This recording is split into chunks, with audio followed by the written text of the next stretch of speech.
சென்னை தேனாம்பேட்டை அருகே மாநில மாநாட்டிற்காக எழுதப்பட்ட தங்களது சுவர் விளம்பரங்கள் மீது விடுதலை சிறுத்தைகள் கட்சி நிர்வாகிகள் கருப்பு பெயிண்டை ஊற்றியதாக இந்திய கம்யூனிஸ்ட் கட்சியினர் காவல் நிலையத்தில் புகார் அளித்திருக்கிறார்கள். இது தொடர்பான கூடுதல் விவரங்களோடு இணைகிறார் எமது செய்தியாளர் சரவணன். வணக்கம் சரவணன், உங்களிடம் இருக்கும் தகவல்களை பகிர்ந்து கொள்ளுங்க.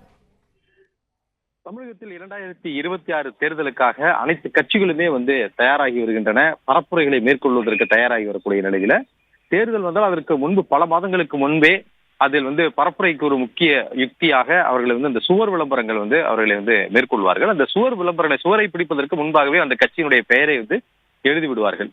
இது போன்று சென்னை அண்ணா சாலையில அண்ணா அறிவாலயம் அருகே திமுகவினுடைய கூட்டணி கட்சிகளான இந்திய கம்யூனிஸ்ட், விடுதலை சிறுத்தைகள் கட்சி, இந்த இரண்டு கட்சிகளுக்குள் அந்த சுவரில விளம்பரம் எழுதுவதில் பிரச்சனை ஏற்பட்டிருக்கிறது. இது தொடர்பாக புகார் கொடுக்கப்பட்டிருக்கிறது.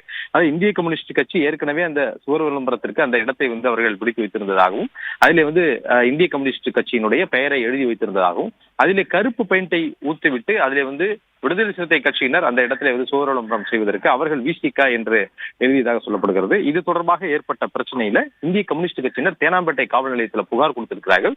தேனாம்பேட்டை போலீசார் இது குறித்து விசாரணை நடத்தி வருகின்றனர். நன்றி சரவணன், உங்க தகவல்களுக்கு. பிளே ஸ்டோர் மற்றும் ஆப் ஸ்டோரில் இருந்து பாலிமர் செயலியை QR கோடு மூலம் பதிவிறக்கம் செய்யுங்கள். செய்திகளை உடனுக்குடன் பெறுங்கள்.